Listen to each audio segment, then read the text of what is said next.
नमस्ते, Radhe Radhe, hello everyone, welcome to our channel bio worlds the universe of biology. तो आज जो हम टॉपिक पढ़ने वाले हैं वो आपका होने वाला है मेजर ऑफ सेंट्रल टेंडेंसी। जैसा कि आपको देख के भी पता चल रहा होगा कि क्या होने वाला है, मेजर ऑफ सेंट्रल टेंडेंसी। ये देखकर आप जान रहे होंगे, ठीक है। बेसिकली यहाँ सेंट्रल टेंडेंसी लिखा हुआ है, ठीक है।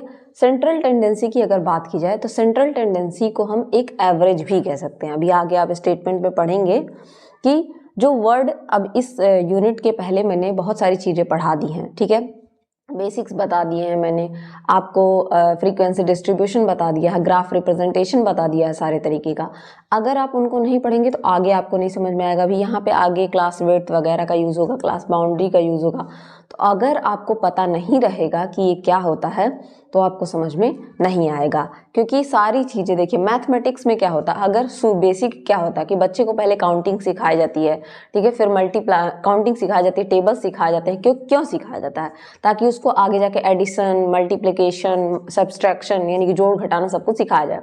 तो उसी तरीके से हर चीज़ का बेसिक होना बहुत ज़रूरी है। आपकी अगर जड़ें मजबूत होंगी तो आगे के ऊपर जितने भी टहनियाँ लगेंगी वो काफ़ी मजबूत होंगी, ठीक है। इस वजह से बेसिक्स आपको पढ़ना जरूरी है, क्योंकि उसको बिना पढ़े आगे आप कर तो लेंगे क्वेश्चन, बिल्कुल आप 10 बार प्रैक्टिस करिए, कर लेंगे, लेकिन आपको समझ नहीं आएगा कुछ भी, फिर वो आपको भूल जाएगा, ठीक है। सेंट्रल टेंडेंसी की बात करें तो आपके जो टॉपिक है 4th/6 सेमेस्टर में, ये जिस नाम से दिया होगा उसका नाम है मेजर ऑफ सेंट्रल टेंडेंसी, ठीक है। मेजर ऑफ सेंट्रल टेंडेंसी के नाम से ये दिया होगा, ठीक है। इस चैप्टर में हम मीन, मीडियन, मोड, माध्य, मातिका, मध्यांतर जिसको हिंदी में बोलते हैं, उसके बारे में पढ़ेंगे। अब देखिए इसमें एक वर्ड आपको बार बार सुनने को मिलेगा, एवरेज, ठीक है। एवरेज क्या मतलब क्या होता है? एवरेज जो वर्ड है वो क्या डिनोट करता है? A representative of whole set of observation. बोलते हैं कि आप, ऐसे कॉमनली भी बोला जाता है कि आप उन 5 इंसानों के एवरेज हैं जो आपके आसपास रहते हैं, ठीक है। मतलब आप उन 5 इंसान के कुछ ना कुछ आपके गुण अंदर होंगे। अगर उनके बारे में, 5 के बारे में पता लगाना है तो आपको देखकर बताया जा सकता है, ठीक है। तो एवरेज क्या होता है? एक एवरेज कह सकते हैं, बीच का मान हो सकता है जो कई सारे लोगों को रिप्रेजेंट, कई सारे लोगों को दिखा सकता है, ठीक है। ये एक सिंगल फिगर होता है विच describe the entire series of observation.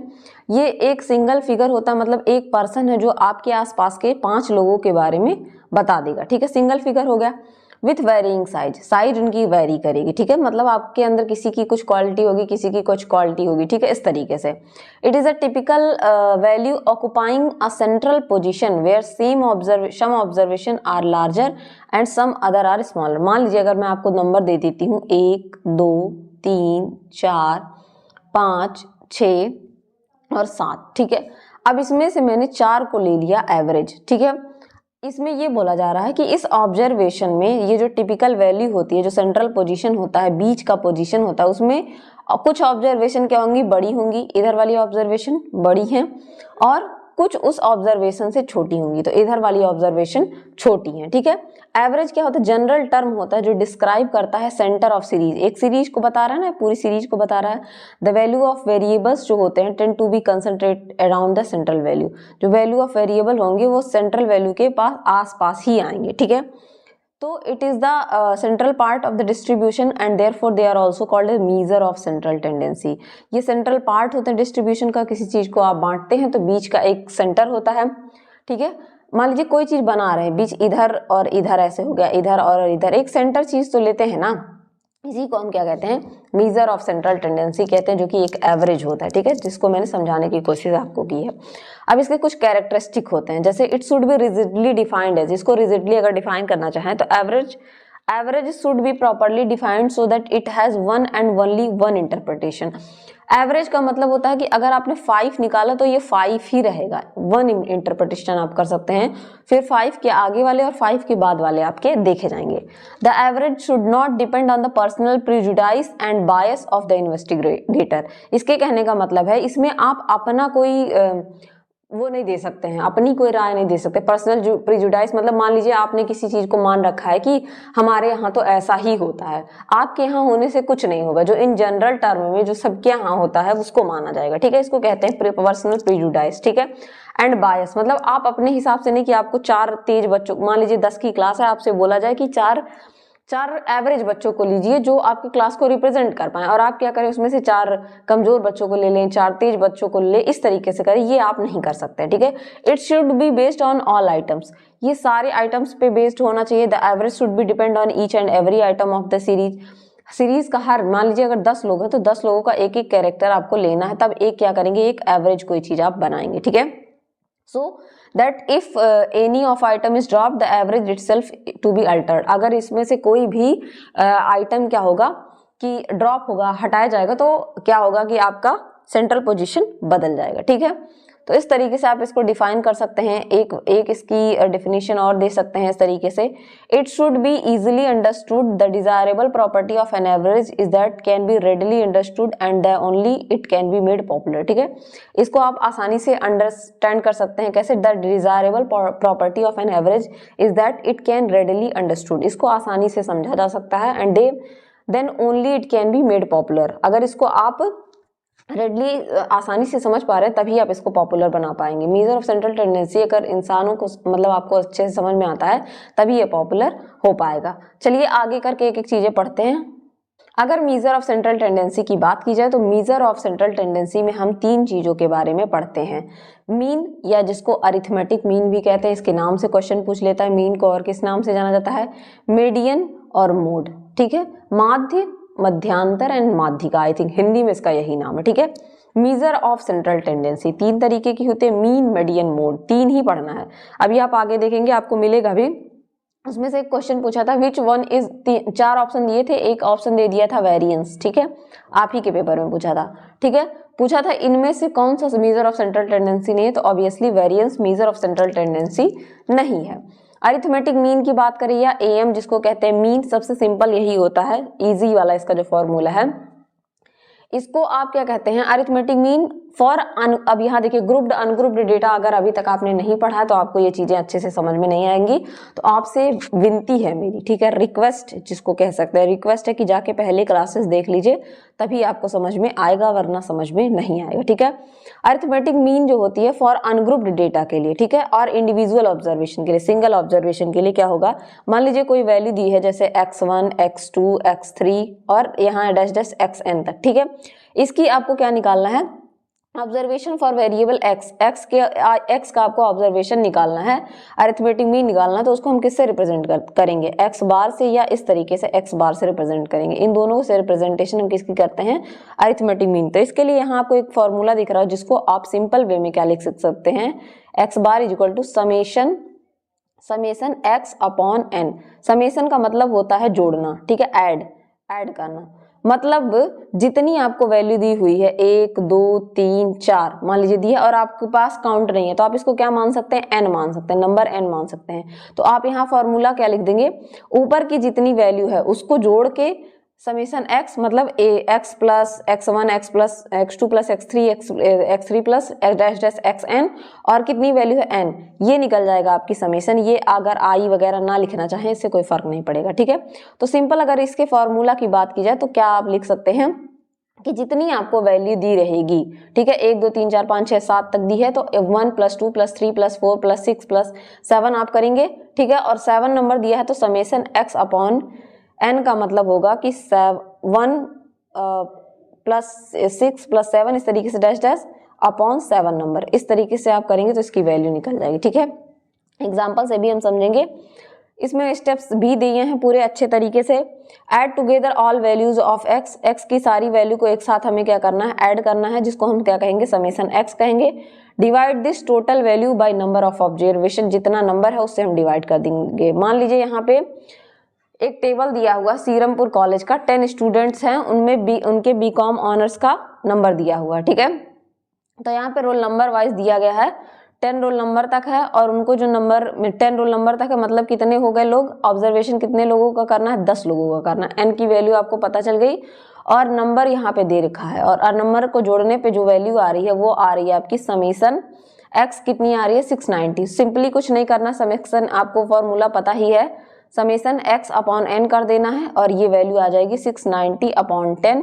तो अगर आप इसको कट करेंगे तो यहाँ वैल्यू कितनी आ जाएगी 690। तो इसका मीन यहाँ पे माध्य कितना आया, इन 10 बच्चों का मीन कितना होगा 69 इसका मीन होगा। इन बच्चों का एवरेज क्या होगा 69 नंबर इनका एवरेज है। एवरेज नंबर इनका क्या है 69। जैसे आपका परसेंटेज निकाला था एवरेज कितना परसेंटेज बन रहा है, उसी तरीके से इनका मीन कितना होगा 69 यहाँ पे मीन निकल जाएगा। ठीक है, अब हम अरिथमेटिक मीन निकालेंगे ग्रुप्ड डेटा का, और सीरीज कैसी रहेगी, डिस्क्रीट सीरीज रहेगी। डिस्क्रीट सीरीज का मतलब यहाँ पे देखिए 15, 20, 10, 15, 100, 20, और यहीं पे अगर कॉन्टिन्यूअस सीरीज होती है तो 10 के बाद 20, 20 के बाद 30, 30 के बाद 40 इस तरीके से, लेकिन ये वाली सीरीज यहाँ पे नहीं है। ठीक है, तो यहाँ पे वैल्यू क्या हो जाएगी आपकी, डिस्क्रीट वैल्यू के लिए हम क्या करेंगे, यहाँ पे वैल्यू हम लेंगे, ये आई वगैरह आप ना लिखिए तो भी कोई दिक्कत वाली बात नहीं है।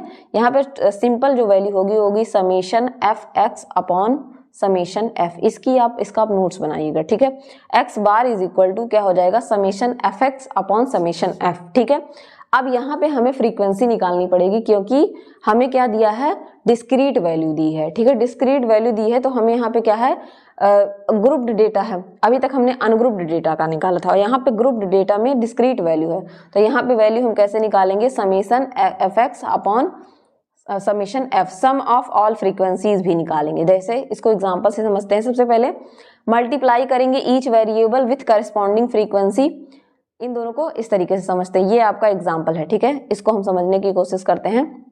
इस एग्जाम्पल को यहाँ पे हम क्या करेंगे, मान लीजिए ये वैल्यू दी हुई है, यहाँ पे मार्क्स दिया हुआ है सारे बच्चों का। ठीक है, अब अलग अलग मार्क्स दिया है और नंबर ऑफ स्टूडेंट, जैसे 30 में 30 नंबर 15 बच्चे पाए हैं, 14 20 बच्चे, 15 10 स्टूडेंट्स और 16 15 स्टूडेंट्स, इस तरीके से नंबर दिया हुआ है। तो अब हम सबसे पहले यहाँ जो वैल्यू निकालेंगे वो निकालेंगे एफ एक्स, मतलब इनको इसके साथ मल्टीप्लाई करेंगे। ठीक है, तो 30 को 15 के साथ 450, उसी तरीके से सारी वैल्यूज आपकी निकल जाएंगी। अब यहाँ आपको दो वैल्यू मिल गई, समेशन एफ मिल गया, इसको ऐड करने पे नंबर ऑफ स्टूडेंट फ्रीक्वेंसी मिल गई आपको, और यहाँ पे वैल्यू मिल गई कितना मिला है मार्क्स। ठीक है, कितने बच्चों को, जैसे 30 स्टूडेंट को अगर 15 स्टूडेंट्स को 30 मार्क मिला है तो टोटल 450, और इसको जोड़ लेंगे तो आपको 5700 रुपए मिल जाएंगे। ठीक है, 5700 नंबर 5700। अब इसकी वैल्यू हमें अगर कैलकुलेट करनी है तो हम फॉर्मूला रख देंगे समेशन एफ एक्स, हमको पता चल गया समेशन एफ एक्स कितना है आपका 5700,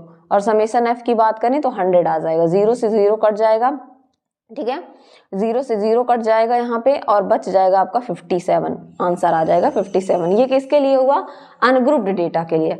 अब हम अरिथमेटिक मीन निकालेंगे किसके लिए, ग्रुप्ड सीरीज के लिए, कॉन्टिन्यूअस सीरीज के लिए। ठीक है, कॉन्टिन्यूअस सीरीज के लिए यहीं पे थोड़ा सा दिक्कत होता है क्योंकि अब यहाँ पे आपको मिड पॉइंट वगैरह निकालना पड़ेगा। ठीक है, क्योंकि ग्रुप्ड डेटा है तो उसकी मिड पॉइंट तो आपको निकालना पड़ेगा। मैंने आगे बताया भी था आपको मिड पॉइंट निकालना ग्रुप्ड डेटा के लिए, आगे कई सीरीज में आप देख चुके हैं। ठीक है, तो यहाँ पे फॉर्मूला सेम लगेगा, summation F X upon summation F वाला ही फॉर्मूला लगेगा, लेकिन थोड़ा सा हम जो क्वेश्चन करेंगे उसमें इवेल्युएट करेंगे मिड वैल्यू। सबसे पहले हम मिड वैल्यू निकालेंगे क्योंकि अब हमारा डेटा किस तरीके का हो गया, इस तरीके का हो गया। ठीक है, अगर हमारा डेटा इस तरीके का हो गया तो हमें क्या करना पड़ेगा, इसके लिए मिड वैल्यू निकालना पड़ेगा। तो स्टेप्स लिखे हैं, सबसे पहले हम क्या करेंगे, इवेल्युएट करेंगे मिड वैल्यू। सबसे पहले हम क्या करेंगे, मिड वैल्यू निकालेंगे, फिर मल्टीप्लाई करेंगे मिड पॉइंट को फ्रीक्वेंसी के साथ। ये रही वैल्यू आपकी। यहाँ पे क्वेश्चन दिया है कि मीन बताना है आपको, अरिथमेटिक मीन, तो हम क्या करेंगे, मिड वैल्यू निकालेंगे। सबसे पहले अगर ये बीच वाला है तो 10 + 20 divided by 2 15 mid value. Same formula पे आप सबकी मिड वैल्यू निकालेंगे, और मिड वैल्यू भी निकालना मैंने बताया है। फ्रीक्वेंसी आपको दे रखी है। ठीक है, अब हम क्या करेंगे, मिड वैल्यू से फ्रीक्वेंसी को क्या करेंगे, मल्टीप्लाई करेंगे। 15 × 3 45, 25 × 5 125, इस तरीके से हम मल्टीप्लाई करेंगे। मल्टीप्लाई करने के बाद हमें क्या करना है, फॉर्मूला हमारा क्या था, summation F X upon summation F. अब ये रही आपकी फ्रीक्वेंसी, मिड पॉइंट फ्रीक्वेंसी पहले से दी हुई थी, फ्रीक्वेंसी हमारी 50 है। ठीक है, मान लीजिए नीचे हम 50 लिख देते हैं। समेशन एफ एक्स कैसे निकालना था, मिड वैल्यू से हम फ्रीक्वेंसी को मल्टीप्लाई कर देंगे तो ये हमारी वैल्यू आ जाएगी, और इसको ऐड करेंगे तो हमारा जो वैल्यू आ जाएगा 2250 आ जाएगा। 0 से 0 कट जाएगा, 5 से अगर आप इसको काटेंगे 5 4 जा 5 चौके 20 आप कर सकते हैं, 5 5 जा 25, 45 आंसर आ जाएगा। यहाँ पे नीचे दे भी रखा है, यहाँ पे X bar is equal to summation F M हो जाएगा। सॉरी, यहाँ एफ एक्स नहीं होगा क्योंकि यहाँ आपने मिड पॉइंट निकाल दिया है ना, तो एफ को आपने किसके साथ मल्टीप्लाई किया है, एम के साथ, तो यहाँ पे जो वैल्यू आएगी एफ एम आ जाएगी, बेसिकली सिंपल सा। तो यहाँ पे आप क्या करेंगे, summation F M upon summation F करके निकाल लेंगे और ये देखिए 45 वैल्यू आ जाएगी, ठीक है। और ये आपका एक होमवर्क हो जाएगा, इस तरीके से आप चाहें तो इसका आंसर लिख सकते हैं, ये आपका होमवर्क हो जाएगा। सेम आपके प्रैक्टिकल्स जब होंगे तो इसी तरीके का डेटा दिया जाएगा, इसको आप कर सकते हैं अपने कॉपी में समझने के लिए, आंसर इस तरीके से आएगा, ठीक है। देखिए जो ग्रुप्ड डेटा होता है उसको कैलकुलेट करने का एक शॉर्टकट मेथड भी होता है, ठीक है। कौन सा मेथड? Shortcut method. इसमें आप क्या करते हैं, इसमें आपको देखिए क्या करना पड़ रहा है, पहले मिड पॉइंट निकालना पड़ रहा है, ठीक है। फिर मिड पॉइंट जब निकल रहा है तो मिड पॉइंट को हम f इंटू एम कर रहे हैं। तो अगर ये वाला आप स्किप करना चाहते हैं तो इसके लिए एक शॉर्टकट मेथड भी है। इसमें हम क्या करेंगे, शॉर्टकट मेथड में हम क्या करते हैं कि एक अज्यूम कर लेते हैं, प्रोविजनल या मीन को हम अज्यूम कर लेते हैं, ठीक है, x मान लेते हैं जिसको हम d कहते हैं। In the case of ungrouped data में हम क्या करते हैं, उस वैल्यू को हम क्या करते हैं, मान लेते हैं कि शॉर्टकट मेथड में हम क्या करते हैं कि एक वैल्यू को मान लेते हैं, ठीक है। यहाँ पे हम क्या करते हैं, जो फॉर्मूला यूज करते हैं x बार इक्वल टू, वो हो जाता है आपका a plus summation d upon n। ये वाला फॉर्मूला यहाँ पे यूज करते हैं, जहाँ पे a क्या है, अज्यूम्ड मीन है। एक मीन आप मान लेंगे, जो डेटा दिया रहेगा उसमें से एक मीन आप मान लेंगे, ठीक है। नंबर ऑफ एटम, ये जो मीन होगा ये मिडिल वैल्यू होनी चाहिए, कोई मिडिल वैल्यू होनी चाहिए फ्रीक्वेंसी डिस्ट्रीब्यूशन में, which correspond to the middle value of the frequency distribution, ठीक है। This number is called provisional mean और अज्यूम्ड मीन, ठीक है। और डी को आप निकाल देंगे कैसे, यहाँ पे एक फॉर्मूला आ रहा है A plus summation D upon N. तो मान लीजिए ए तो आपने मीन मान लिया, फिर डी को निकालेंगे कैसे, यहाँ जो समेशन डी दे रहा है इसको कैसे निकालेंगे, हम क्या करेंगे, जो मीन आप माने, जो आपकी एक्स रहेगी, एक्स वैल्यू रहेगी, उसमें से हम अज्यूम्ड मीन को घटा देंगे। इसको आप क्वेश्चन को समझेंगे कैसे, वर्किंग प्रोसीजर आपको मैं नहीं बता रही हूँ, वही चीज लिखी हुई है, तो हम बल्कि प्रैक्टिकली समझ रहे हैं। मान लीजिए ये किस डेटा के लिए, ये भी आप ध्यान रखिएगा, ये अनग्रुप्ड डेटा के लिए, ठीक है। अनग्रुप्ड डेटा में क्या करेंगे, मान लीजिए ये वैल्यू आपको दी हुई है, ठीक है, इसमें ये वैल्यू दी हुई है, एग्जांपल के लिए आपको वैल्यू दी हुई है, शॉर्टकट मेथड से हमको निकालना है। शॉर्टकट मेथड में हम क्या करेंगे, वैल्यू हमने पुट कर दिया, अब इसमें से कोई भी एक मतलब मिडिल वैल्यू को हम क्या करेंगे, मीन मान लेंगे। जैसे मान लीजिए ये मिडिल वैल्यू 68 है, यहाँ पे इसको हमने मान लिया क्या, अज्यूम्ड मीन इसको कहते हैं, अज्यूम्ड मीन, इसको हमने अज्यूम कर लिया, मान लिया कि ये मीन है। अब हमको डी निकालना है। अब हमको क्या पता चल गया, ए पता चल गया, फॉर्मूला क्या था आपका, a plus summation d upon x, ठीक है। तो अब हमें a पता चल गया कि 68 है। d निकालने के लिए हमें क्या करना है, x में से a को घटा देना है। तो यहाँ पे x की वैल्यू क्या है, x की वैल्यू यहाँ पे 67 है, तो 67 में से 68 घटा देंगे, 69 में से 68 घटा देंगे, 67 में से 68, इस तरीके से हम माइनस कर देंगे। हर जगह से क्या करेंगे, 68 अज्यूम्ड मीन को माइनस कर देंगे और हमें एक वैल्यू मिल जाएगी यहाँ सिंपल सी, ठीक है। और इस वैल्यू को हम क्या करेंगे, प्लस वाले को जोड़ के माइनस वाले में से घटा देंगे, ठीक है। तो समेशन एफ डी निकल जाएगा। हमें यहाँ पे जोड़ने पे, यहाँ पे जोड़ू, अगर आप ऐड करेंगे तो आप खुद से ऐड करेंगे, यहाँ मैं ऐड नहीं कर रही हूँ, तो प्लस 21 मिल जाएगा। इसमें से हम माइनस 11 कर देंगे, यहाँ पे सारी प्लस वैल्यू को आप जोड़ेंगे तो आपको प्लस 21 मिलेगा और उसमें से फिर माइनस वाली वैल्यू को आपको घटा देना है। तो 21 में से अगर आप 11 घटाएंगे तो आपको 10 आ जाएगा। तो यहाँ पे n की वैल्यू इजीली आपको मिल गई 10। और आप सिंपल सा फॉर्मूला है कि यहाँ पे आप क्या करेंगे कि x वाले में इसको घटा के आपकी वैल्यू निकल जाएगी, ठीक है। यहाँ पे अगर एफ समेशन एफ डी में a आपको पता चल गया था, a आपने मान लिया था, एज्यूम्ड मीन क्या माना था 68, ठीक है। एफ डी में 10 आपको पता चल गया, यहाँ पे 10 मिल जाएगा, ठीक है। ये जो वैल्यू मिली आपको 10 मिल गई, एफ डी की वैल्यू 10 मिल गई, ठीक है। नंबर ऑफ ऑब्जर्वेशन यहाँ 10 है, तो 10 अपॉन 10, और इसको जब आप कैलकुलेट करेंगे तो आपको पता चलेगा 10 1 जा 10, यहाँ पे 68 प्लस 1 हो जाएगा, ठीक है। मतलब इस तरीके से नहीं, यहाँ पे कैलकुलेट करके करना पड़ेगा। और 69 इसकी क्या हो जाएगी, अज्यूम्ड मीन इसका निकल जाएगा। इसका मीन कितना आ जाएगा 69। इसमें आप पहले क्या करेंगे, एक अज्यूम्ड मीन मान लेंगे, बेसिकली सिंपल सा मेथड है, अज्यूम्ड मीन मान लेंगे और उस अज्यूम्ड मीन में से आप क्या करेंगे, सारे जितने एक्स वेरिएबल दिए हैं 67 में से 68 69 में से वेरिएबल में से घटाना है। इसको याद रखिएगा, कभी भी 68 में से मत घटाइएगा, वेरिएबल में से इसको घटाएंगे, फिर जितने प्लस माइनस होंगे उनको ऐड करके प्लस वालों में से माइनस वाले घटा देना है, ठीक है। यहाँ पे नंबर जो है इस तरीके से निकल जाएगा, ठीक। हमने पढ़ा वो ग्रुप्ड डेटा के लिए था, ठीक है, अनग्रुप्ड डेटा के लिए। अब हम पढ़ेंगे ग्रुप्ड डेटा के लिए, मतलब जो 10 10 to 20, याद रखिएगा, आप कंफ्यूज मत होइएगा, 20 to 30 इस तरीके के डेटा को हम क्या कहते हैं, ग्रुप्ड डेटा कहते हैं। अब इस डेटा में क्या करना पड़ेगा, अब थोड़ी सी और दिक्कत आ जाएगी, फॉर्मूला तो वही रहेगा, ठीक है। बस यहाँ पे देखिए समेशन क्या आ गया, एफ डी आ गया, क्योंकि यहाँ पे हमें मिड वैल्यू निकालनी पड़ेगी, ठीक है। समेशन एफ डी आ गया तो फ्रीक्वेंसी यहाँ आ जाएगा, अभी तक फ्रीक्वेंसी नहीं दी हुई थी, यहाँ पे क्या हो जाएगा, फ्रीक्वेंसी आ जाएगा। तो हम क्या करेंगे, यहाँ पे कैसे निकालेंगे, वर्किंग प्रोसीजर यहाँ मैं आपको नहीं बताऊंगी, डायरेक्ट एग्जांपल से समझाऊंगी। वर्किंग प्रोसीजर ये पूरा दे रखा है, ठीक है। यहाँ पे समेशन एफ डी क्या है, product of frequency and corresponding deviation, ठीक है। और समेशन एफ क्या है, सम ऑफ ऑल फ्रीक्वेंसीज। आपको पता है ये फ्रीक्वेंसी जितनी दी हुई है, फ्रीक्वेंसी क्या होती है, सब आपको बताया गया है, ठीक है। तो इसकी वैल्यूज कैसे हम निकालेंगे, इसको दो तरीके से लिखा जा सकता है, फॉर्मूला से भी क्वेश्चन पूछ सकता है, A plus summation F D upon summation F, या फिर या फिर इसको क्या लिख सकते हैं, summation F D upon N लिख सकते हैं, ठीक है। समेशन एफ डी अपॉन यहाँ पे एन लिख सकते हैं, इस तरीके से इसको लिख सकते हैं। चलिए यहाँ एक एग्जांपल दिया है, अब इसमें मान लेते हैं कि इसका जो डेविएशन कितना है, लेट अस अज्यूम इसका मीन डेविएशन 55 है, आपने मान लिया, ठीक है। 55 इसका डेविएशन मान लिया, शॉर्टकट मेथड से हम इसको निकालेंगे। अब देखिए यहाँ पे वैल्यू दी है, क्लास इंटरवल यहाँ पे दे रखा है इसका। अब हम क्या करेंगे, मिड पॉइंट, तो 10 + 20 डिवाइडेड बाई 2 करेंगे तो कितना आ जाएगा, 15। इसी तरीके से हम मिड पॉइंट निकालेंगे। अब मिड पॉइंट जब हमारा निकल गया तो हम क्या करेंगे, इन दोनों को, इसको, मिड पॉइंट हमारा निकल गया। अब मिड पॉइंट में ही हमने क्या किया, 55 को यहाँ पे 55 हमने अज्यूम कर लिया, क्या वैल्यू, अज्यूम्ड मीन हो गया आपका, अज्यूम कर लिया हमने। अब हम इसी के अंदर का होना चाहिए, 55 हमने अज्यूम कर लिया कि इसकी क्या है, मीन, अज्यूम्ड मीन। अब अज्यूम्ड मीन आपको पता चल गया, नंबर ऑफ पर्सन आपको दिया है, फ्रीक्वेंसी दी हुई है क्वेश्चन में, वो हो गया फ्रीक्वेंसी आपका। अब हम क्या करेंगे, इसमें से 50 में से 55 को घटाएंगे तो आपको यहाँ पे क्या निकल गया, डी निकल गया। एक्स आपको अज्यूम्ड मीन पहले से पता था, क्या था, 55, ठीक है। और आपने एक्स में से, यानी कि जितने भी वेरिएबल्स थे उसमें में से 55 को घटा के क्या निकाल लिया, डी की वैल्यू निकाल ली, ठीक है, डी निकल गया। अब आप क्या करेंगे, एफ डी निकालेंगे, मतलब एफ को डी के साथ मल्टीप्लाएंगे, -40 को 5 × -40, ठीक है, इस तरीके से इसको मल्टीप्लाई करेंगे, 15 × 25 इसको मल्टीप्लाई करेंगे, इस तरीके से आपकी वैल्यू निकल जाएगी।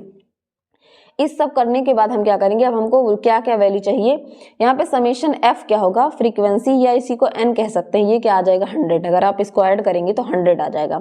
और यहाँ पे एफ डी की वैल्यू कितनी आ जाएगी, -130। प्लस वाले को जोड़ लेना है, माइनस कर देना है, तो आपको -130, यहाँ प्लस माइनस का उतना ज़्यादा फर्क नहीं पड़ता है, वो प्लस ही रहेगा, ठीक है।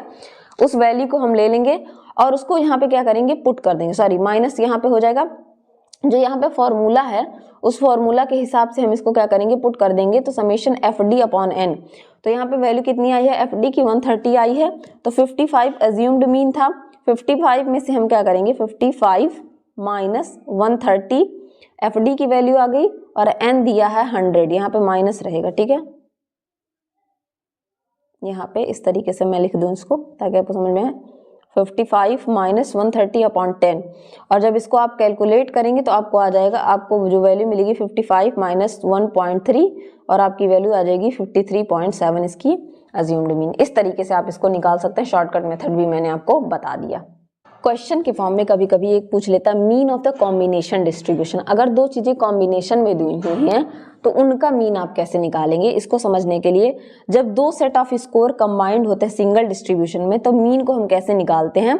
इसमें मीन को हम क्या करेंगे, n1 x1 एक का और दूसरे का प्लस n2 x2, ठीक है, divided by n1 plus n2। यहाँ पे देखिए x1 और x2 are the means of combined distribution, mean है x1 x2।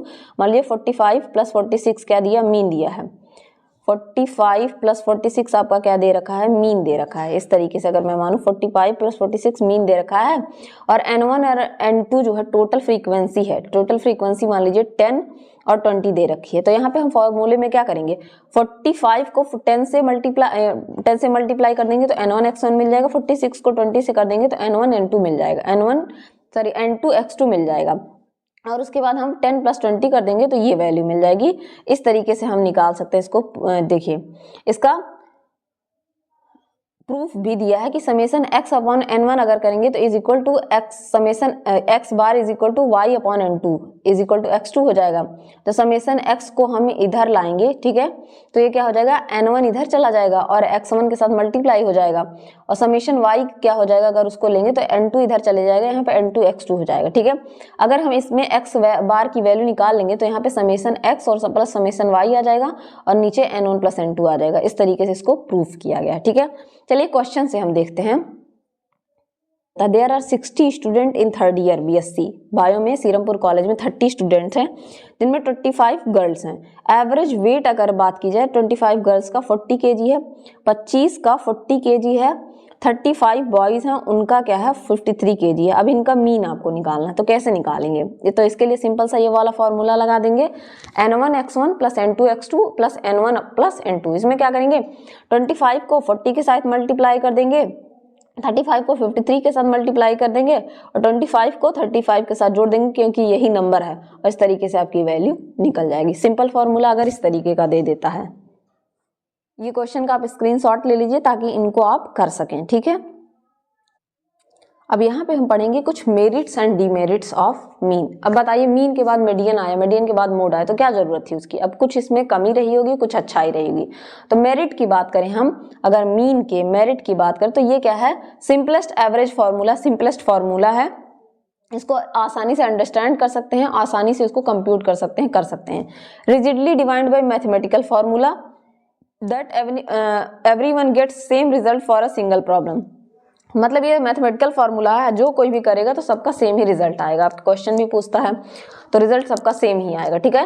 Calculation based method होता है ऑब्जर्वेशन के हिसाब से, ठीक है। अफेक्टेड बाय सैम्पलिंग फ्लक्चुएशन, अगर सैंपल में मान लीजिए 10 की जगह 9 हुआ, 9 की जगह 8 हुआ, अगर एक सीरीज दी हुई है तो ये क्या होगा, अफेक्ट होगा। ये typical that is balance the value of on either side, मतलब मीन वैल्यू क्या होती है, बीच की वैल्यू 5 निकली तो इधर की वैल्यू को भी मेंटेन करता है और इधर की वैल्यू को मेंटेन करता है। ये बेस्ट मेजर है दो से डेटा को कंपेयर करने के लिए। एक इधर का डेटा होगा मान लीजिए, इधर दोनों को कंपेयर करने के लिए बेस्ट मेथड है। Mean is calculated by on value and does not depend upon any position, ये वैल्यू पे डिपेंड करता है। अभी मीडियन में आप पढ़ेंगे पोजीशन पे डिपेंड करेगा, बीच वाली वैल्यू। मोड पढ़ेंगे उसमें क्या होता है कि कितनी बार कौन सा नंबर आया उस पर डिपेंड करेगा, लेकिन इसमें ऐसा कुछ नहीं होता है। वहीं इसके डीमेरिट्स की अगर मैं बात करूं तो इट कैन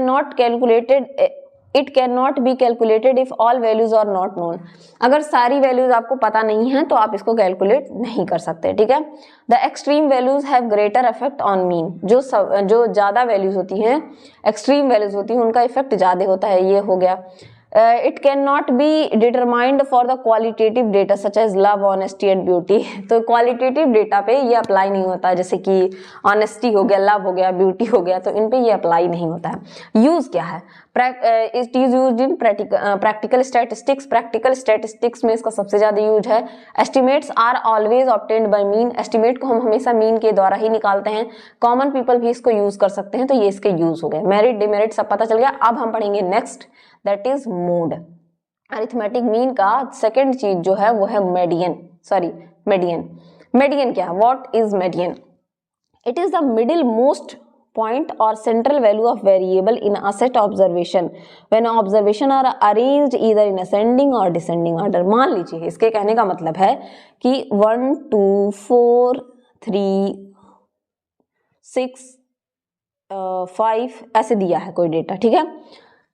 ये क्या होता है, मिड वैल्यू होता है उस डेटा का। इस डेटा का मिड वैल्यू क्या होगा, उसका मीडियन होगा, लेकिन उसके लिए एक शर्त है कि ये डेटा अरेंज होनी चाहिए या तो असेंडिंग ऑर्डर में बढ़ते क्रम में या डिसेंडिंग ऑर्डर में घटते क्रम में अरेंज होनी चाहिए। तो अब हम पहले क्या करेंगे, तो अभी एक क्वेश्चन भी पूछा है कि कौन सा ऐसा अरिथमेटिक में कौन सा ऐसा सेंट्रल टेंडेंसी है जिसमें हम डेटा को पहले अरेंज करेंगे, मतलब उस मीडियन में हम डेटा को सबसे पहले क्या करेंगे, सबसे पहले हम अरेंज करेंगे। तो हम लिखेंगे, मान लीजिए हम इसको असेंडिंग ऑर्डर में करें तो 1 के बाद 2, 2 के बाद 3, 3 के बाद 4, 4 के बाद 5, 5 के बाद 6। अब इसमें क्या होगा, और यहाँ पे मान लीजिए 7 भी दिया तो यहाँ पे 7।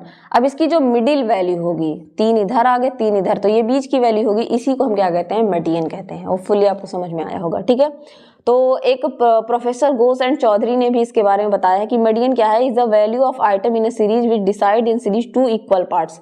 मतलब ये जो 4 था इधर की 2 इक्वल पार्ट में इसको डिवाइड कर रहा था, 2 इक्वल पार्ट में बता रहा था। 1 part consisting of value less than, अब यहाँ पे क्या था 1 2 3 5 6 7, एक पार्ट बड़ा होगा वैल्यूज में और दूसरा पार्ट ग्रेटर होगा। जब हमने combined major of central tendency पढ़ रहे थे उसमें हमने पढ़ा भी था, ठीक है। तो ये होता है मीडियन। अब देखिए मीडियन जो होता है कैलकुलेशन कैसे कहते हैं, सिंपल सीरीज में अगर डेटा अनग्रुप्ड है तब हम इसको कैसे कैलकुलेट करेंगे, ठीक है। अब इसमें 2 चीजें होती है, डेटा अनग्रुप्ड हो और अगर डेटा को सबसे पहले हम अरेंज करेंगे उसके मैग्नीट्यूड के हिसाब से, या तो असेंडिंग या डिसेंडिंग ऑर्डर में, ठीक है, जैसा नंबर दिया हुआ होगा। अगर नंबर ऑफ ऑब्जर्वेशन ऑड है, ऑड का मतलब क्या होता है, विषम और सम संख्या आप सबने सुनी होंगी। ऑड का मतलब है कि 1 2 3 4 5, ये कितने नंबर्स हो गए, ये टोटल कितने नंबर है, 5 क्या होता है, ऑड है, विषम संख्या है, 5 क्या है आपका, ऑड नंबर है, 5 नंबर है। तो इसकी मिडिल वैल्यू क्या हो जाएगी, ये मिडिल वाली वैल्यू इसका मीडियन हो जाएगा अगर डेटा ऑड नंबर में है। लेकिन एग्जाम में कभी भी डेटा ऑड नंबर में नहीं देता, क्योंकि बहुत सिंपल है करना इसको। लेकिन अगर डेटा मिडिल में होगा, इसको पढ़ना थोड़ा सा कठिन है, उसको हम देखेंगे। अगर डेटा क्या है, इवन नंबर में है, ठीक है, अगर ऑड है तो आप निकाल लेंगे n+1 डिवाइडेड बाई 2 के फॉर्मूला से, ठीक है। मतलब कितना नंबर है, 5 + 1 डिवाइडेड बाई 2। मान लीजिए 5 नंबर है, 5 + 1 डिवाइडेड बाई 2, तो तीसरा वाला ऑब्जर्वेशन क्या हो जाएगा, मिडिल वैल्यू हो जाएगी। मान लीजिए अगर ऐसे दिया है 1 2 3 4 5 वैल्यू दी हुई है, 5 + 1 डिवाइडेड बाई 2, थर्ड वाली वैल्यू क्या हो जाएगी, मिडिल वैल्यू हो जाएगी, सिंपल। लेकिन अगर डेटा इवन में है, इफ डेटा इज इवन 1 2 3 4 5 6, अब ये डेटा क्या है, 1 2 3 4 5 6 क्या होता है, इवन नंबर है, सम संख्या है।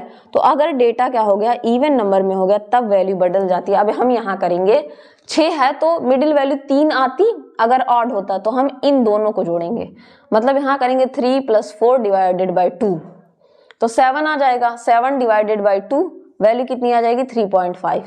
तो इसकी मिडिल वैल्यू क्या होगी, 3.5 इसकी मिडिल वैल्यू होगी जब इवन नंबर रहेगा। ठीक, समझ में आ गया होगा। तो यही दिया है n/2 and n divided by 2 + 1, मतलब 5वां नंबर प्लस एक और, 5वें में एक और जोड़ दिए, मतलब 5 + 6 करिए डिवाइडेड बाई 2। इसके कहने का मतलब यही है। ठीक है, तो मीडियन कैसे निकालेंगे, अगर दिया है इवन डेटा, ठीक है, तो यहाँ पे n डिवाइडेड बाई 2 मतलब 5वां number plus n divided by 2 + 1 मतलब +6वां नंबर, दोनों को ऐड करके डिवाइडेड बाई 2 कर देंगे। होपफुली आपको समझ में आया होगा। अगर मीडियन निकालना है, यहाँ पे देखिए सिंपल सा दिया हुआ है फॉर्मूला, सोल्यूशन निकालना है। अगर डेटा क्या है, यहाँ पे 2 डेटा दे रखा है, A और B। यहाँ पे A वाले डेटा को लिया है 1 2 3 4 5 6 7 8 9 डेटा दिया हुआ है। आप सिंपली इसको बता सकते हैं कि बीच वाली वैल्यू 49 इसका हो जाएगा। दूसरा जो डेटा दे रखा है वहाँ पे एक नंबर ज़्यादा है, मतलब ये 10 वैल्यूज़ है टोटल।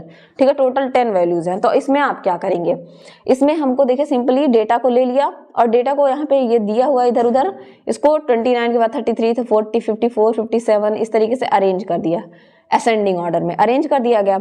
अब हमने फॉर्मूला पढ़ा था n divided by 2 plus n + 1 divided by 2। इसके हिसाब से इसमें से 1 2 3 4 5वां नंबर मतलब 61 और ये 6वां नंबर मतलब 70, इन दोनों को जोड़ के बटे 2 से डिवाइड कर देंगे।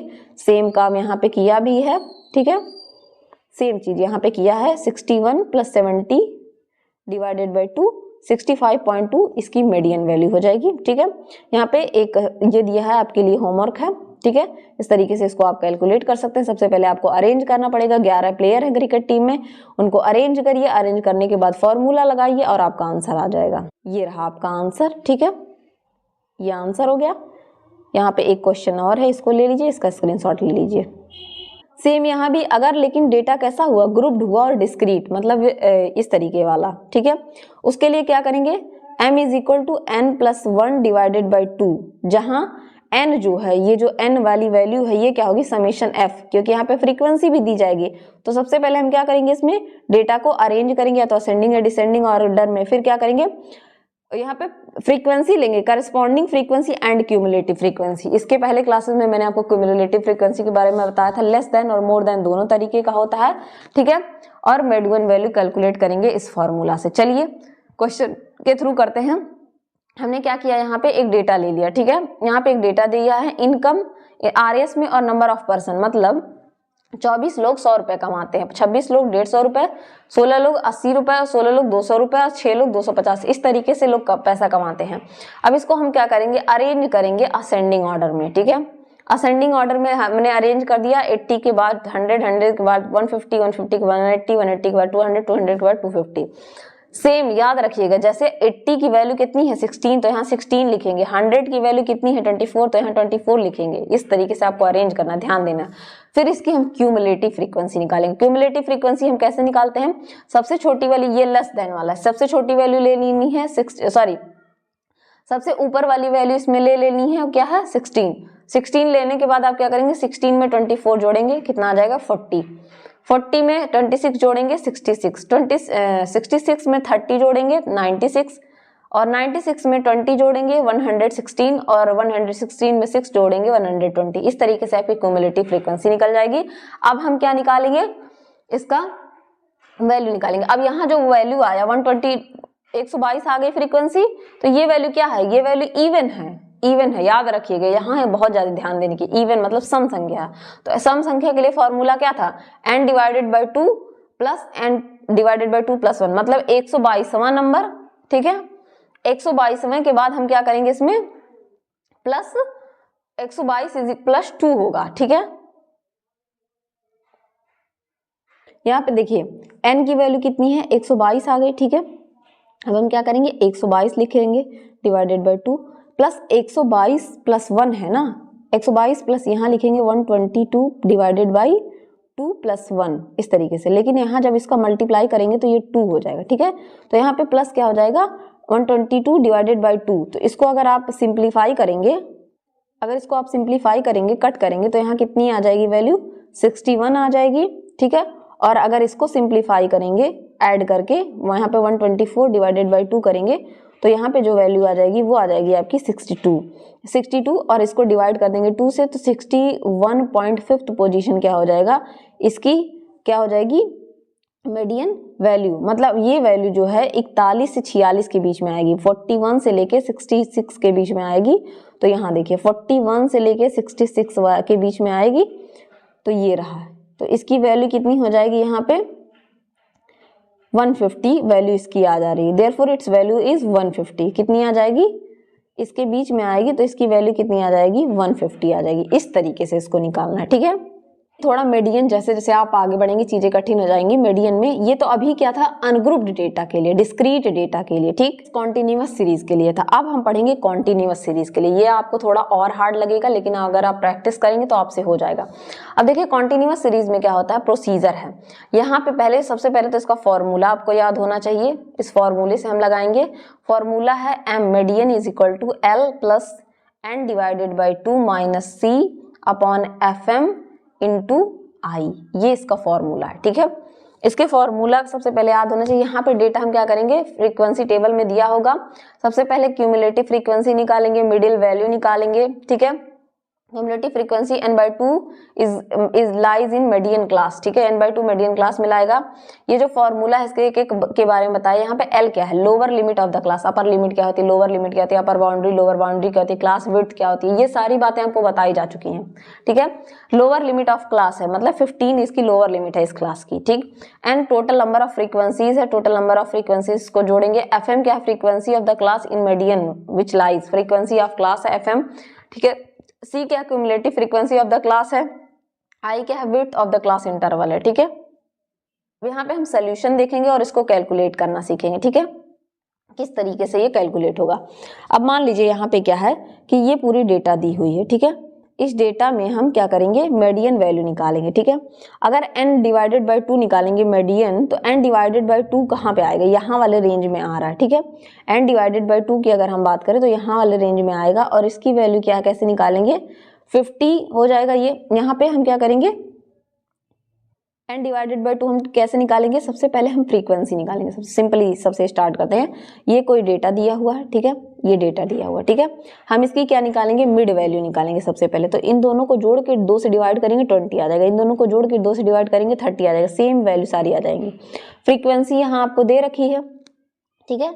सबसे पहले आपने यहाँ पे अरेंज डेटा में दिया हुआ है, अरेंज तो करना नहीं है, फ्रीक्वेंसी आपको दे रखी है 4, 11, 19, 14, 0, 2, ठीक है। अब हम इसकी क्या निकालेंगे, क्यूमुलेटिव फ्रीक्वेंसी निकालेंगे। क्यूमुलेटिव फ्रीक्वेंसी कैसे निकालना है, जोड़ते जाना है एक एक को। जब आप जोड़ते जाएंगे तो 4 का 15, 15 में 19 जोड़ेंगे 34, 19 में फिर 34 में 14 जोड़ेंगे 48, 40 इस तरीके से 0 है 48, और यहाँ पे 2 जोड़ेंगे 50 हो जाएगा। फ्रीक्वेंसी कितनी आ गई? 50 आ गई। अब n/2 निकालना, मतलब मीडियन वैल्यू कैसे निकालनी है? n/2 अगर हमें निकालना है, फॉर्मूला आपने देखा ही है यहाँ पे, ठीक है, n/2। तो n/2 निकालने का फॉर्मूला क्या बताया है यहाँ पे? n जो है n/2 कैसे निकलेगा? मीडियन क्लास है, इसको निकालने के लिए n हमें क्या है? फ्रीक्वेंसी है। ये फ्रीक्वेंसी को जोड़ेंगे क्यूमुलेटिव फ्रीक्वेंसी को, तो 50 आ गया, ठीक है। तो 50 डिवाइडेड बाय 2 करेंगे 25 आ जाएगा, ठीक है। अब यहाँ पे पूछ रहा है L1, अब 50 को डिवाइड करेंगे तो 25 कहाँ आ रहा है? यहीं पे तो आएगा, इसी के बीच में आएगा, 30 से 40 के बीच में क्या आएगा? ये आएगा। अब आपको एक क्लास मिल गया कि इसी बीच में ये आएगा, ठीक है। n डिवाइडेड बाई 2 25 इसी के बीच में आएगा, इसी के बीच में यहाँ आएगा। अब L1, अब हमें लोअर लिमिट चाहिए, तो यहाँ पे लोअर लिमिट क्या होगी? यहाँ पे आएगा इसी के बीच में, तो 35 से 45 के बीच में वो आएगा। तो L1 कितना हो गया? लोअर लिमिट इस क्लास की कितनी है? 31। आपको लोअर लिमिट पता चल गई। FM कैसे निकालेंगे? फ्रीक्वेंसी को यहाँ पे m से डिवाइड कर देंगे, मिड वैल्यू को फ्रीक्वेंसी से डिवाइड कर देंगे, तो FM आपको क्या मिल जाएगा? ये 19, ठीक है। फ्रीक्वेंसी, मिड वैल्यू की फ्रीक्वेंसी कितनी है? 19, मिड वैल्यू की फ्रीक्वेंसी में 19 है, तो ये FM मिल गया। अब आपको निकालना है C, यानी कि क्लास विड्थ।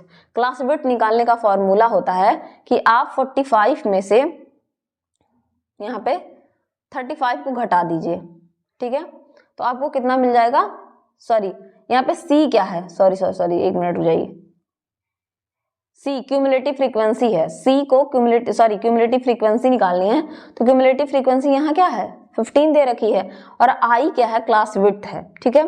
तो क्लास विड्थ को निकालने का फॉर्मूला है कि आप क्या करेंगे कि जो अपर क्लास बाउंड्री में से इसमें 45 में से 35 को घटा देंगे। ये फॉर्मूला पहले आपको बताया जा चुका है, तो आपको मिल जाएगा 10। इस तरीके से सारी वैल्यू आपको मिल जाएगी। जब सारी वैल्यू आपको मिल जाएगी तो आप पुट कर देंगे यहाँ पे m, 35 मिल गया यहाँ पे L1, ठीक है।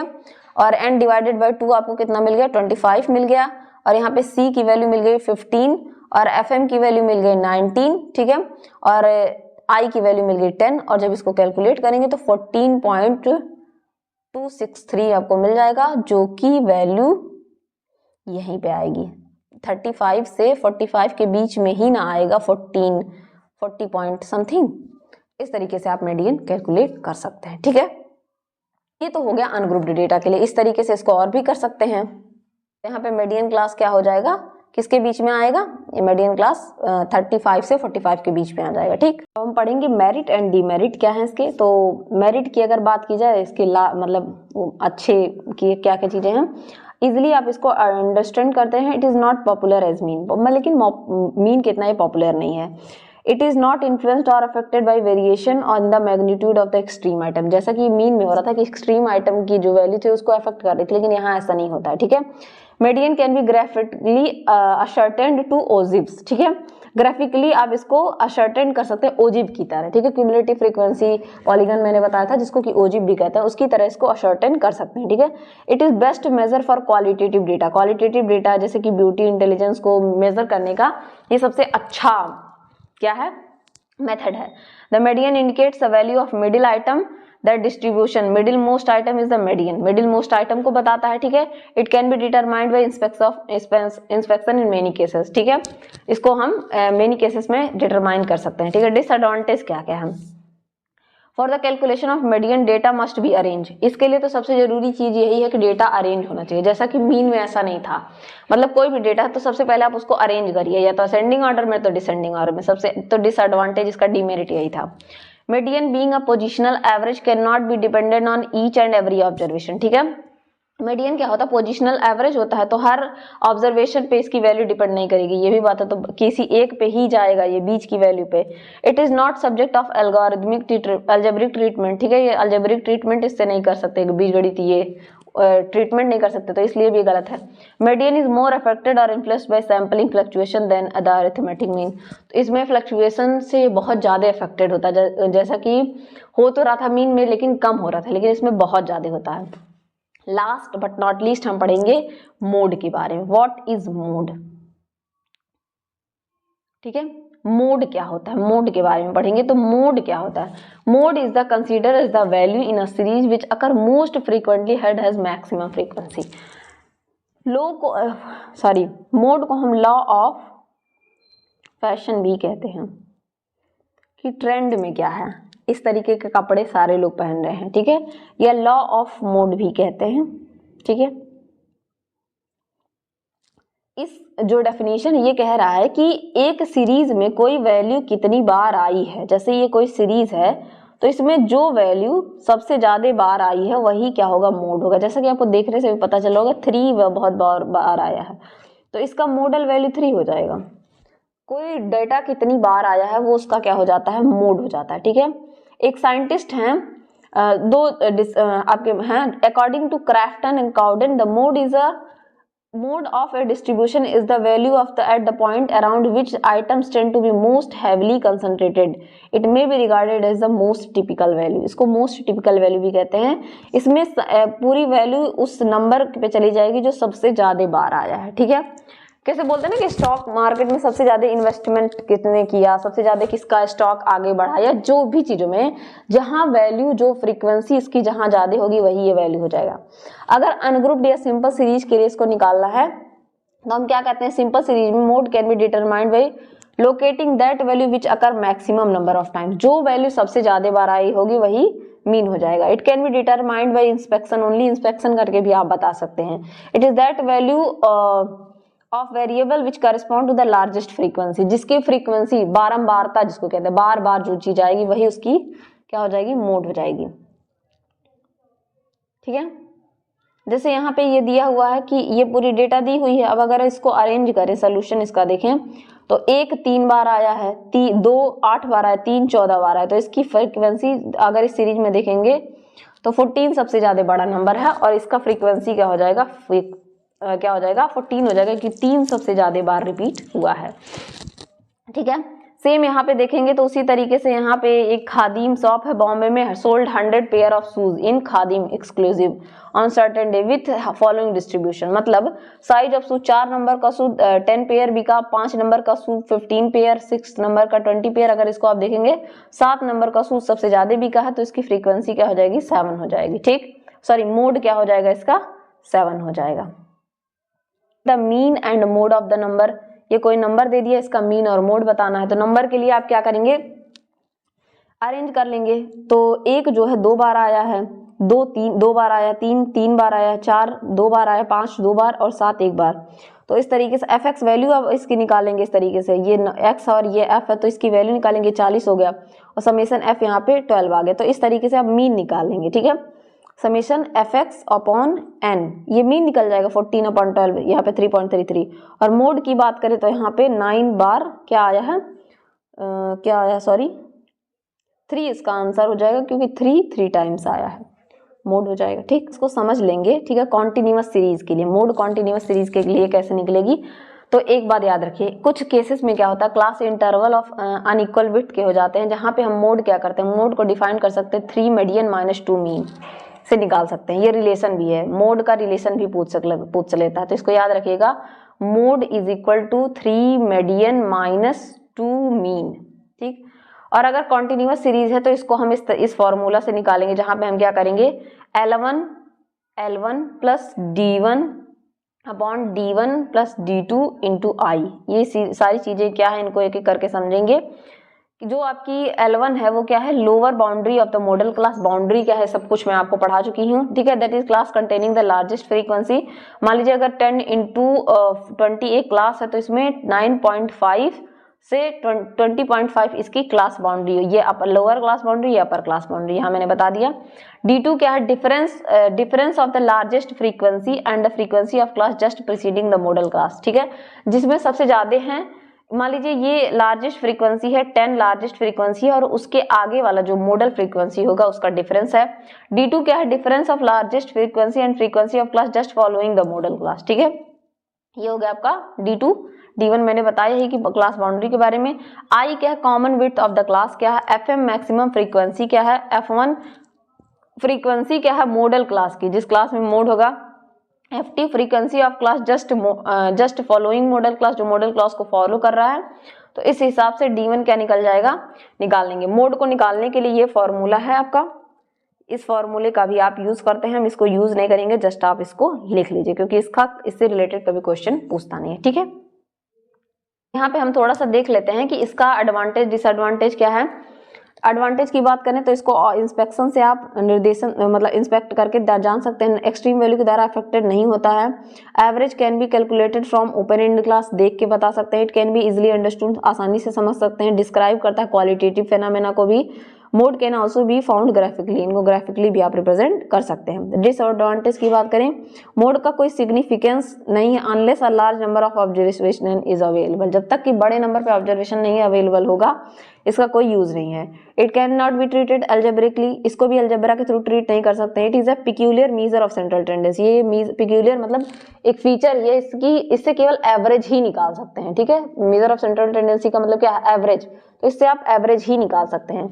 For calculation of mode the data must be arrange in form of frequency distribution. अब फ्रीक्वेंसी डिस्ट्रीब्यूशन मतलब 1 4 बार आया, 2 3 बार आया, इस तरीके का अरेंजमेंट इसको चाहिए ही चाहिए।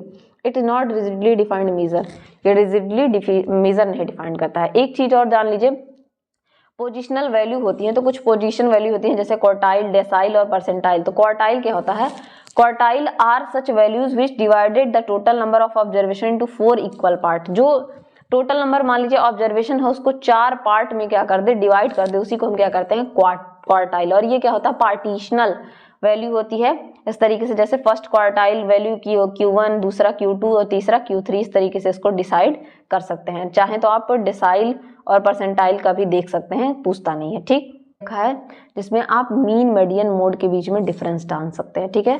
पूरी कंप्यूटेशन किस तरीके का, एवरेज क्या होते हैं, ये कैलकुलेटेड एवरेज होता है, ये पोजिशनल एवरेज होता है, ये भी पोजिशनल। अरेंजमेंट ऑफ डेटा की बात करें, इसमें कोई डेटा का अरेंजमेंट नहीं जरूरी है, इन दोनों में अरेंजमेंट जरूरी होता है, ठीक है। इफेक्ट ऑफ एक्सट्रीम वैल्यूज, ये ग्रेटली अफेक्टेड होता है, मीडियन बिल्कुल नहीं अफेक्ट और ये डज नॉट अफेक्टेड, ठीक है। सैम्पलिंग स्टेबिलिटी की बात करें तो सैंपल स्टेबल होता है, इन दोनों में स्टेबल नहीं होता। रिजल्ट की बात करें, ओनली 1 मीन, यहाँ पे ओनली 1 मीडियन, लेकिन 1 मोड और मोर देन 1 मोड हो सकता है, ठीक है। इससे क्वेश्चन पूछ सकता है कि मोड एक ही होता है या एक से अधिक, तो एक से अधिक भी हो सकता है, ठीक है। फर्दर मैथमेटिकल ट्रीटमेंट पॉसिबल है इसका, लेकिन इन दोनों का पॉसिबल नहीं, फर्दर मैथमेटिकल ट्रीटमेंट नहीं कर सकता। रिलायबिलिटी की बात करें सबसे ज्यादा इसकी है और इन सबकी लेस है, ठीक है। मैथमेटिकल प्रॉपर्टी की बात करें, समेशन x अपॉन n, यहाँ पे n1 अपॉन +1, ये तो ऑड के लिए, इवन के लिए n divided by 2 is equal two plus n1 plus n divided by 2, ठीक है। मोस्ट कॉमन वैल्यू, ठीक है। एप्लीकेशन की बात करें, सिंपल इजी कैलकुलेट करने के लिए होता है, वाइजली डिस्ट्रीब्यूट इनकम और एक्सपेंडिचर में। इजी टू कैलकुलेट होता है, इंटेलिजेंस स्किल इन सबको नापने में। इजी टू कैलकुलेट होता है एग्रीकल्चर में, सोशियो इकोनॉमिक सर्वे में, ठीक है। इन दोनों के बीच में रिलेशनशिप भी पूछ लेता है। तो mode is equal to 3 median minus 2 mean, ठीक है। Mode is equal to 3 median minus 2 mean, इस बात को याद रखिएगा, इससे क्वेश्चन पूछ लेता है, ठीक है। होता है फिनिश होता है, खत्म होता है, और इसका हम कुछ क्वेश्चन कर लेते हैं। पहला ही क्वेश्चन, इसमें मैंने स्टैंडर्ड डेविएशन वाला आपको कराया था फॉर्मूला। देखिए सिंपल से 2 क्वेश्चन पूछे। पहला पूछा first step in calculating median is, तो अभी आपने पढ़ा अरेंज करना डेटा पढ़े, तो 1 3 2 4, तो सबसे पहले आप क्या करेंगे, 1 के बाद 2, 2 के बाद 3, 3 के बाद 4, डेटा को या तो असेंडिंग ऑर्डर में या तो डिसेंडिंग ऑर्डर में अरेंज करेंगे।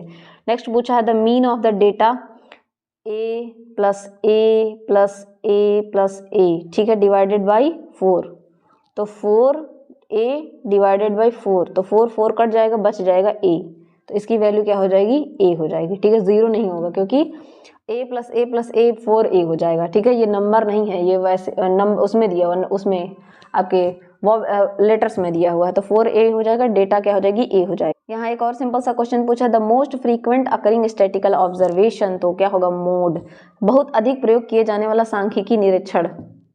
The most frequent occurring statistical observation, तो ये हाँ मोड ही होगा कि most frequent occurring statistical observation, तो 3 कितनी बार आया है, तो इसको क्या कहेंगे, मोड ही तो कहेंगे। यहाँ आपसे क्वेश्चन पूछा, which of the following is not mean major of central tendency, अभी मैंने बताया था वेरिएंस, मीन है, मीडियन है, मोड है, वेरिएंस नहीं है। बच्चों इस तरीके से कुछ क्वेश्चंस भी मैंने आपको करा दिया, आपको समझ में आया होगा कि किस तरीके का क्वेश्चन पूछा जाता है, और आपके एग्जाम में क्वेश्चन इस फॉर्म में, टेबल वाले फॉर्म में दे देता है कि इसका मीन निकालिए, इसका मीडियन निकालिए, मोड। मान लीजिए आपके पास ऑप्शन है तब तो आप दूसरा कर लेंगे, जब ऑप्शन नहीं है तो इसको करना पड़ेगा, इसलिए आपके लिए पढ़ना जरूरी है। चलिए तब तक के लिए पढ़ते रहिए। Thank you everyone.